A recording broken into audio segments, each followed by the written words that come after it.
Hello, everyone. Good evening. Welcome to day one of 30 days awareness on what is addiction. The first question is, what is addiction? So, this is day one. We call it season one, episode one. So, if this is episode one, we're going to episode 30 on what is addiction. So, what is addiction today? Addiction simply means weakness and strength. So, therefore, what do I mean? You can be negatively addicted and you can be positively addicted. So when you are negatively addicted, it means you are weak in that aspect. And when you are positively addicted, it means you have strength in that aspect. So addiction necessarily means weakness and strength. But we are going to be focusing more on the weakness aspect because we want people to move from weakness to strength. So now, how do we now explain addiction? Friends, family out there, addiction is very simple. Very, very simple. How do we explain it? Addiction is, since we are focusing it on the weak aspect, so we are going to say addiction is general weakness that a person is experiencing over a particular condition or over a particular situation. Now, for example, let's pick suicide and depression, for example. I'm going to tell you a story tonight. The story is very, very simple, and it's about a student that happened long time ago. I was called into the issue, and when I discovered that, or before I would discover, the issue was already going very late. So let me paraphrase over the story I want to give. Janet, a young, promising girl, I think she was 19 then when I heard the case. Very beautiful, Juliet, very beautiful, and completely she was charming. So when she got admission, she was doing very well, very fine in the institution where she got admission into. But unfortunately, something happened. A professor picked interest in her. I think an associate professor, and said, "What's your name?" She said, "My name is Juliet." And the man introduced himself and said, "I am an associate professor, and as you know, well, if you do my biddings, you are good. If you do my biddings, you are good. And you will come out with this first class you have started with." She felt so embarrassed, but fear wouldn't allow her to speak up. By the time this message will get to me, it was already too late. How was it late? The professors, so to say, had gifted her about 40, that is a D, twice.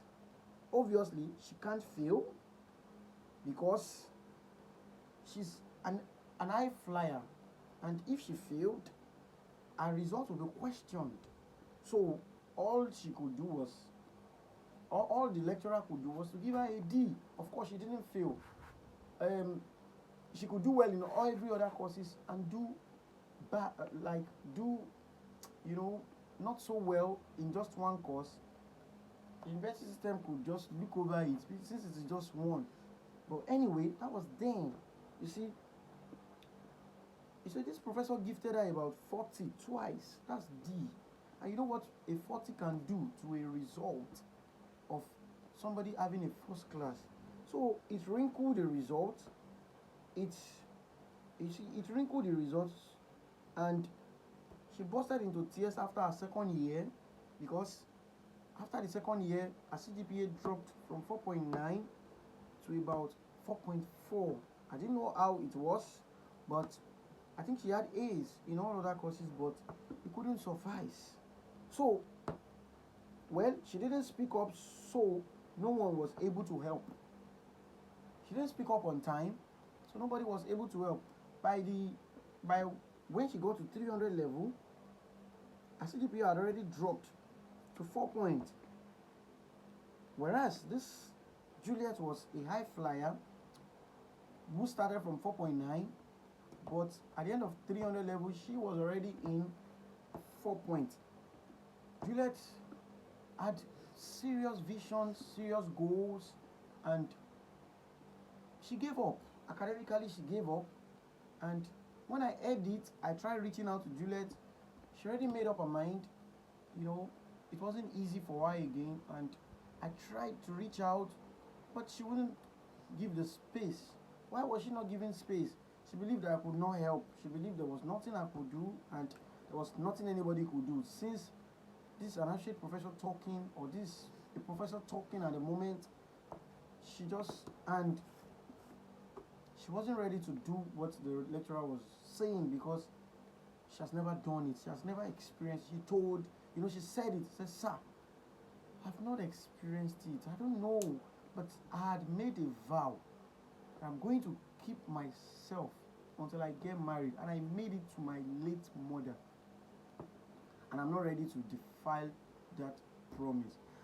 My question is, what if she didn't make that promise to a late mom? What if she never had, sex education, let alone, you know how to keep herself through the lecturing of the parents, and this lecturer coerced her, and due to the pressure she gave in, what do you think would have happened? Of course, she would have not had a goal at all to even keep, and she would have fell victim to whatsoever the lecturer wanted, but she didn't. And by the time I'm trying to follow up, reach out, I heard that she left school and said she's no longer schooling at that moment. And when I was still trying to get back to this young lady, hell no, there was nothing I could do. I couldn't reach her. The next thing I heard was this lady, immediately she absconded from school, left school. She went to the market, got a rope, and got in, hanged herself. I'm not going to mention the university it happened. She hanged herself, and I know the story. I don't know how many people knew the story then, but I was so destabilized because she didn't give access. I put it forward to the public today. Whenever you have issues, speak up. Talk to somebody. Solutions come up when you talk to people. And when people know about your situation, they know how to advise you the right way. Especially, note, you don't tell everybody your issues. Yes, you have to be very sure who you are telling your issues. Can this person really help? Not people like body of NGOs like us that all we are campaigning against is a society of fair society, free and fair society where things can go well. So I'm seeing it as practical.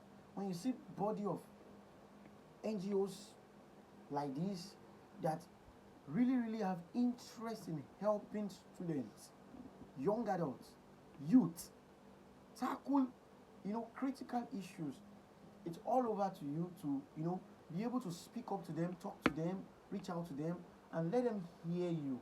Let them be able to be able to help you. So we are here to help you.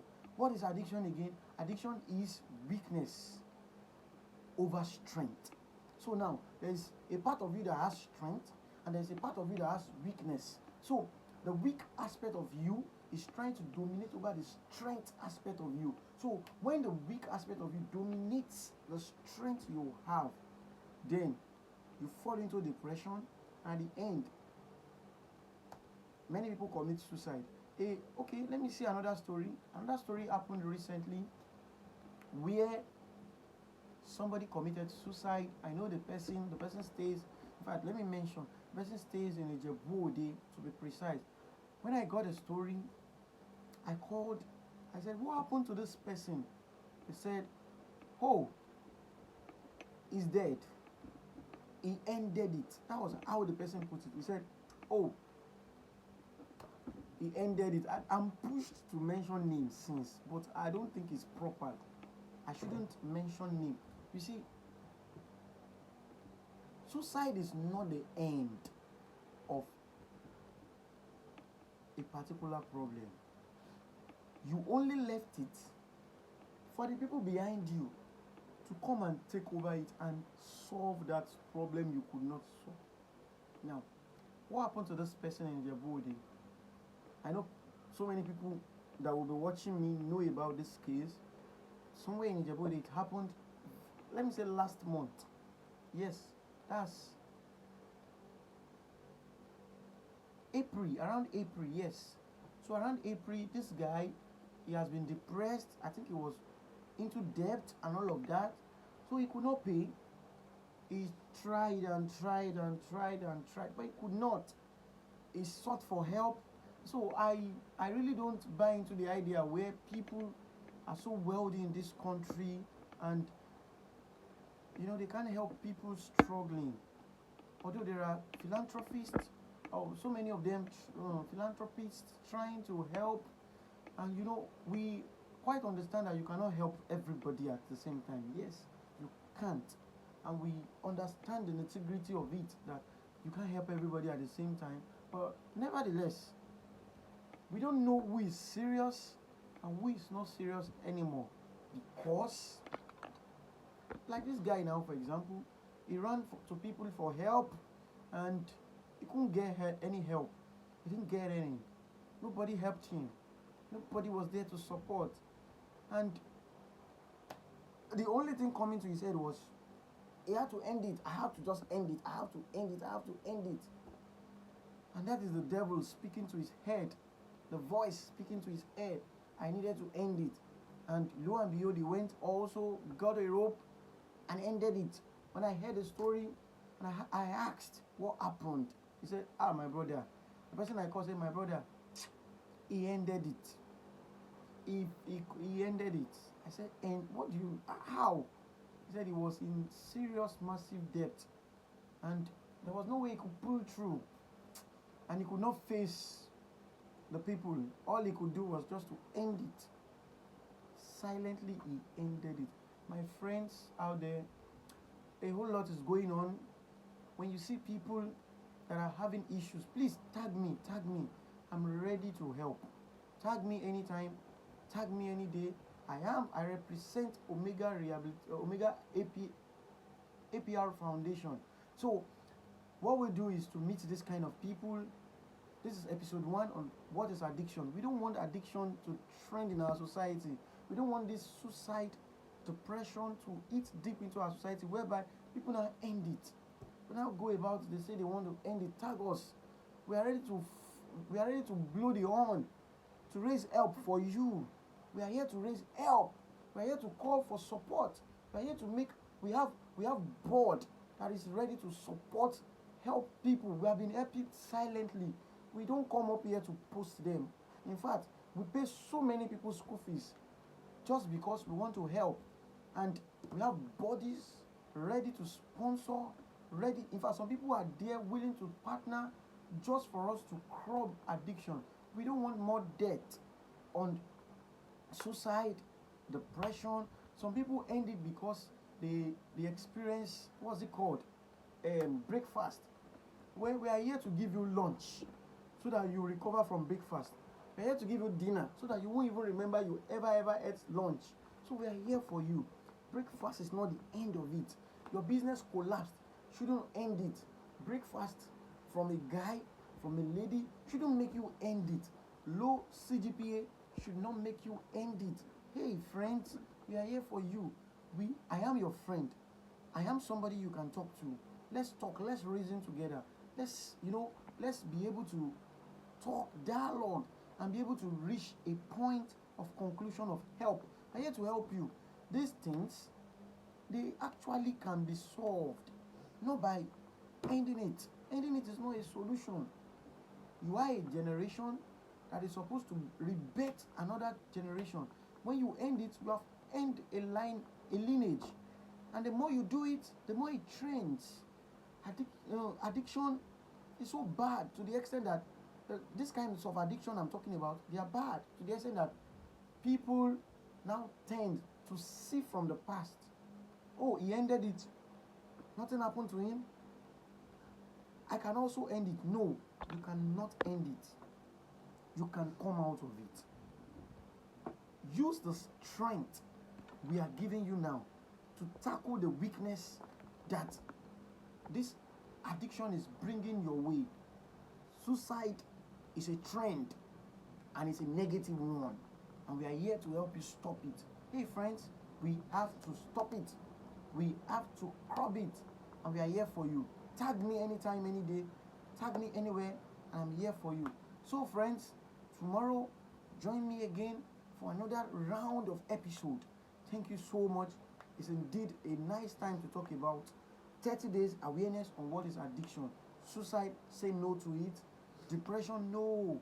Why are you depressed? Get on your feet, young man. Get on your feet, young lady. Come out of it. Don't be depressed. We can overcome it. We can conquer it. You can, yes, you. And together we can also. Thank you so much. If you are ready to support what we are doing, feel free, support, reach out to us, support it so that we can be able to solve people's problem the more. Thank you so much. We are grateful for you listening. Thank you.